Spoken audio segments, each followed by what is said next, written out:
Jan Dhan accounts Modi ji ने खुलवाए तो थैंक यू थोड़ा बोलेंगे उनको। अगर नेहरू जी ने आईआईटी नहीं बनाए होते तो आज बिहार में इंजीनियर नहीं होते, तो उस हिसाब से नेहरू जी को भी धन्यवाद होना चाहिए। क्या तकलीफ है इनको? अगर जनधन के लिए आप उनका धन्यवाद कर रहे हैं तो डिमोनेटाइजेशन के लिए उनको शिकायत भी कीजिए। अब तुरंत आप पलट के भागिएगा। डिमोनेटाइजेशन पर उनकी शिकायत कर लीजिए। भागने वाली पत्रकार, आपने कहा ये बात, तो आप बताइए, बात हो रही है बिहार की, आप जनधन के लिए मोदी जी का धन्यवाद कराना चाहते हैं। अब सब लोग प्रशांत किशोर जी को जानते हैं। प्रशांत किशोर जी को मतलब पहचान कराने का मोहताज नहीं है। तो प्रशांत किशोर जी ने बिहार में एक नया पार्टी मतलब चालू किया है, जिस पार्टी का नाम है जनसुराज पार्टी। तो ये पार्टी बनाने का मकसद ये है कि बिहार को बदलना, ठीक है। तो इसी को लेकर बहुत सारे लोगों के मन में बहुत सारा सवाल है, जैसे कि उनमें से एक सवाल ये है, प्रशांत किशोर के पास इतना सारा पैसा कहाँ से आए ताकि एक पार्टी चला रहा है, ठीक है। इसी को लेकर एक मतलब इंटरव्यू होता है, प्रशांत किशोर जी का एक इंटरव्यू होता है। और आपको तो पता ही है कि हमारे देश का जो मीडिया है, मीडिया कहीं पे भी जाए ना, मतलब सारे मीडिया नहीं, बस कुछ मीडिया कहीं पे भी जाए बस मोदी जी की या फिर मतलब भाजपा का गुणगान करते रहते हैं। लेकिन ये जो गुणगान करना, भाजपा का गुणगान करना या फिर मोदी जी का गुणगान करना, ये हर जगह मतलब ये नैरेटिव चलता नहीं है, ठीक है। प्रशांत किशोर जी के सामने भी यही करने की कोशिश करता है, लेकिन प्रशांत किशोर जी के सामने ये नैरेटिव नहीं चलता।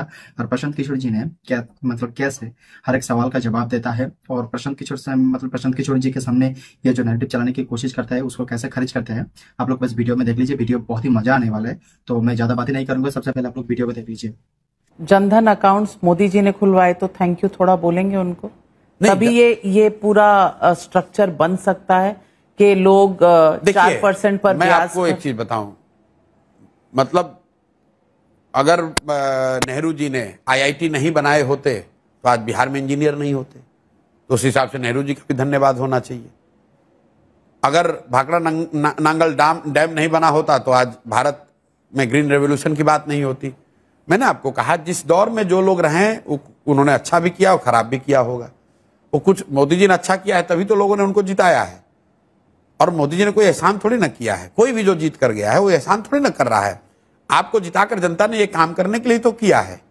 अगर जनधन के लिए आप उनका धन्यवाद कर रहे हैं तो डिमोनेटाइजेशन के लिए उनको शिकायत भी कीजिए। अब तुरंत आप पलट के भागिएगा। डिमोनेटाइजेशन पर उनकी शिकायत भी कर लीजिए। भागने वाली पत्रकार, आपने कहा ये बात, साल से तो आप अब बताइए, बात हो रही बिहार की, आप जनधन के लिए मोदी जी का धन्यवाद कराना चाहते हैं। अरे भाई, जनधन में मोदी जी का क्या है भाई? मोदी जी ने तो पूरे देखिए, मोदी जी ने बिहार के लिए कुछ नहीं किया। मैं आपको कैमरे पर कह रहा हूं, कुछ नहीं किया है, कुछ नहीं किया है 15 साल में। ये बिहार, मोदी जी देश के प्रधानमंत्री हैं, वो बिहार के भी प्रधानमंत्री हैं और गुजरात के भी प्रधानमंत्री हैं। हम लोग एक बिहार में सीरीज चलाते हैं, देख लीजिएगा सोशल मीडिया की, जिसकी आपने बात की, मोदी इन गुजरात, मोदी इन बिहार।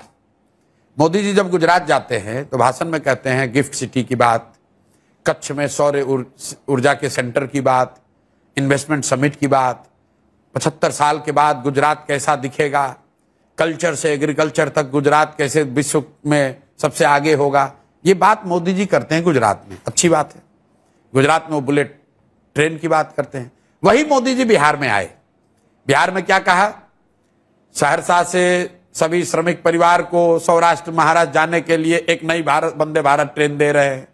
सुरेश प्रभु जी ने एक नई घोषणा की है कि अब सामान्य रेलवे के ट्रेनों में 2 अनारक्षित डब्बे रहेंगे, जिसमें बिहार के लोग लास्ट में भी लटक कर चले जाएंगे।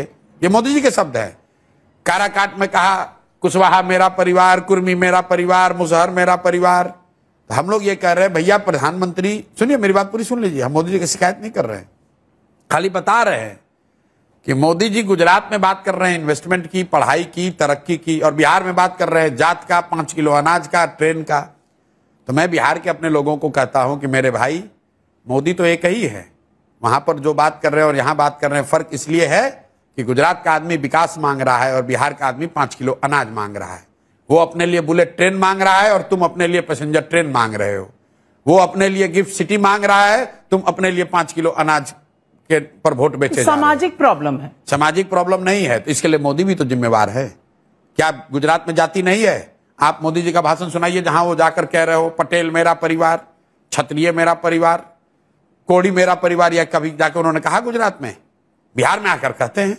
आप जैसे कह रहे हैं जैसे बिहार में कुछ हुआ नहीं। 2005 से 2025 के बीच में पहले प्रति व्यक्ति की आय थी 8,000 रुपए, अब 67,000 रुपीज है। 2005 में मोटा मोटी में ये फिगर्स निकाल के बिल्कुल उसका जवाब 2005 में बिहार में प्रति व्यक्ति बिजली थी 75 यूनिट्स, अब है 375 यूनिट। ग्रामीण सड़कें 8,000 किलोमीटर थी, अब 1.25 लाख अब उत्तर दे किलोमीटर है। एक्सप्रेस वे पहले कोई नहीं था 2005 में, अब 5 एक्सप्रेस वे निर्माण हो रहे हैं। मैं बता रहा हूं, आपने कहा प्रति व्यक्ति आय बढ़ के हो गया 66,000। 1900 आप 2005 से तुलना कर रही हैं, हम 2090 से गिनवा देते हैं आपको।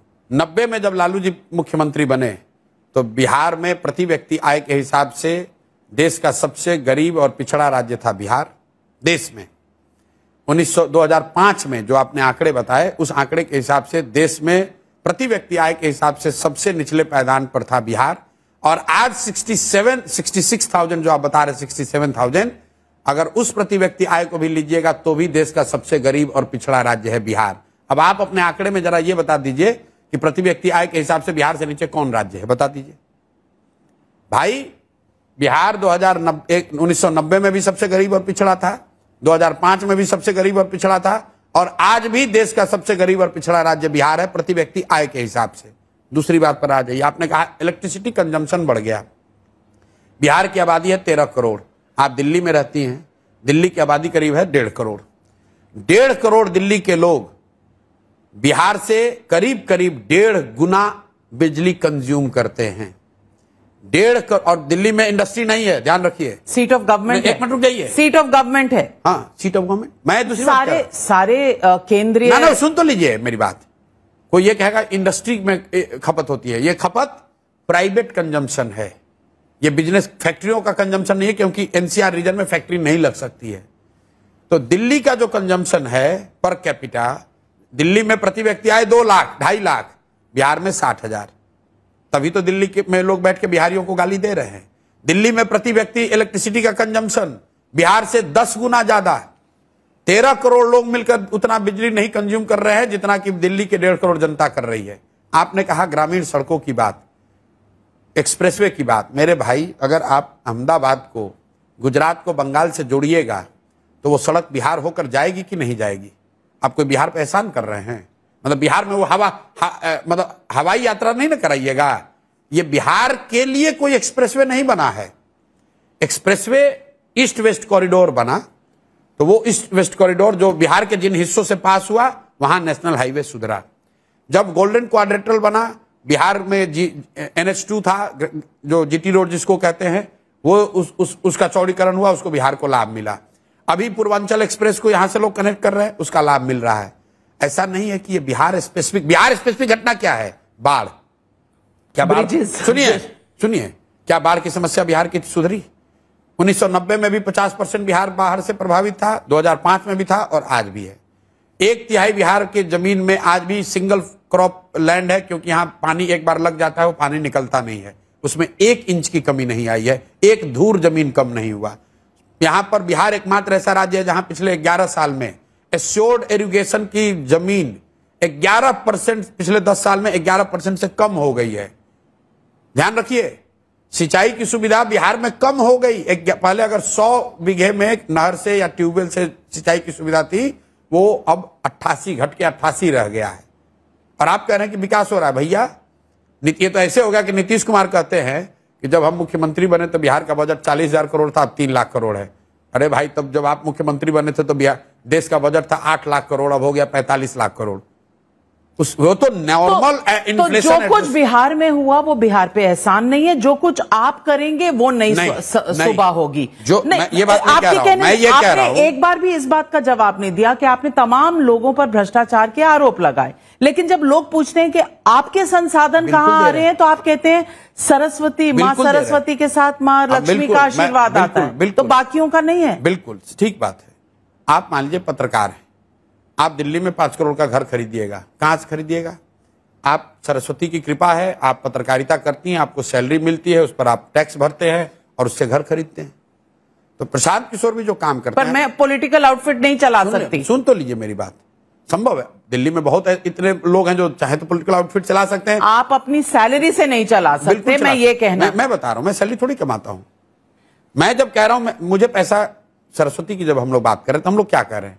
हम लोग जिसको सलाह देते हैं, जिसको आप कंसल्टिंग कह लीजिए, वो पैसा हमको मिलता है, उस पर बाज़ाब्ता GST भरते हैं, टैक्स भरते हैं और उस पैसे से चला रहे हैं। इसमें क्या दिक्कत है? इतना बड़ा आउटफिट चल सकता है? 3 बिल्कुल। साल और एक इससे ज्यादा चल पॉलिटिकल सकता है। आउटफिट के आप इससे ज्यादा चल सकता है। आप कैसे जानते हैं कि मैं कितना पैसा टैक्स भरता हूं? आपको ये कैसे पता है कि मैं कितना पैसा टैक्स भरता हूं? नहीं, मैं तो नहीं जानती, लेकिन सवाल आपसे पूछा जाता है तो आप उनको जवाब दे रहा हूं ना। मैं आपको डंके की चोट पे कह रहा हूं, प्रशांत किशोर कोई बिजनेस नहीं करते हैं, हम कोई ठेकेदारी नहीं करते हैं, कोई बालू शराब माफिया काम नहीं करते हैं। इस पूरे देश में कोई अफसर अगर आपको ये बता दे कभी प्रशांत किशोर ने उसको ट्रांसफर पोस्टिंग काम के लिए किसी के कराने के लिए फोन किया हो, तो पैसा आता कहां से है? पैसा 2 तरीके से आता है। जो मैं लोगों को सलाह देता हूं, अब पहले मैं पैसा नहीं लेता था, लेकिन जब मैंने बिहार का अभियान शुरू किया तो मैंने कहा भाई अब सलाह दूंगा, पैसे लूंगा, क्योंकि मुझे पैसे चाहिए। पैसे क्यों चाहिए? मुझे अपने लिए नहीं। जो मेरी फीस है वो फीस आप जनसुराज को डोनेट कर दो, और उस डोनेशन पर भी जीएसटी लगता है, उस डोनेशन पर इनकम टैक्स भरते हैं, तब जो पैसा बच जाता है। पॉलिटिकल पार्टी का तो कोई इनकम टैक्स नहीं, बिल्कुल नहीं, क्योंकि पॉलिटिकल पार्टी को नहीं दे रहे ना, वो मुझे दे रहे हैं। मैंने ये कहा है कि 10 वर्ष तक जो भी कमाऊंगा तो सारा पैसा जनसुराज को डोनेट कर दूंगा। ये चोर भ्रष्टाचारी हमसे बात करेंगे। और बिहार की जनता के बारे में आप एक वर्ड बताइए। अशोक चौधरी के बारे में क्या जनता को ये मालूम है, इसलिए देखिए कैसे थर थर कांप रहे हैं ये लोग। कौन? जितने ये चोर बदमाश हैं बिहार को, जिन लोगों ने लूटा है। नाम? अरे नाम रोज बता रहे हैं। यहाँ भाजपा का अध्यक्ष है दिलीप जायसवाल, कॉलेज कब्जा किए हैं, मर्डर का इल्जाम है, सैकड़ों जमीन खरीदी है। यहां पर दूसरे भाई साहब हैं अशोक चौधरी, यहां के मंत्री हैं, सबसे भ्रष्टतम मंत्री हैं। मैंने बोला है 200 करोड़ का संपत्ति का पेपर जारी किया है, 50 और उन्होंने 100 करोड़ का दावा नहीं ठोका है। दावा ठोकना क्या होता है? वो तो वकील ने उनका नोटिस भेजा है, और वो भी नोटिस से आप डरते नहीं है? क्यों डरेंगे? तो अपने आप नोटिस लेके भाग जाएंगे। उनकी हिम्मत भी नहीं, नोटिस देंगे उसके बाद उनकी हिम्मत नहीं है कि वो जाकर कोर्ट में मूव करें। नोटिस का हमने जवाब दे दिया, हमारे वकील ने दे दिया। अब हिम्मत चलिए कोर्ट में। गाइस, ये तो वीडियो देखकर आपको कैसा लगा कमेंट करके जरूर बताना। और यहाँ पे जो मतलब एंकर ने जो सारे सवाल प्रशांत किशोर जी से मतलब पूछे हैं, वो सवाल का मतलब हर एक जवाब जो प्रशांत किशोर जी ने दिया है उसके ऊपर आपका क्या राय है, आप क्या कहना चाहते हैं, मतलब आप कमेंट करके जरूर बताइएगा ना। मैं यहाँ पे प्रशांत किशोर जी के बारे में स्पेशल कुछ भी नहीं बताऊंगा, क्योंकि ये जो डेमोक्रेसी कंट्री है ना, यहाँ पे कोई भी चुनाव लड़ सकता है, कोई भी मतलब पार्टी भी बना सकता है, ठीक है। तो इसके हिसाब से कौन सही कौन गलत, मैं उस मतलब टॉपिक पे नहीं जाना चाहता हूँ। मैं बस इस डिबेट का जो हिस्सा मैंने आपको दिखाया, ये हिस्सा देखने के बाद आपको क्या लगा एक मतलब कमेंट करके जरूर जाना। और इस चैनल पे अगर नए आए तो चैनल को भी सब्सक्राइब कर देना। दोस्तों, मिलते हैं अगले एक नया वीडियो पे।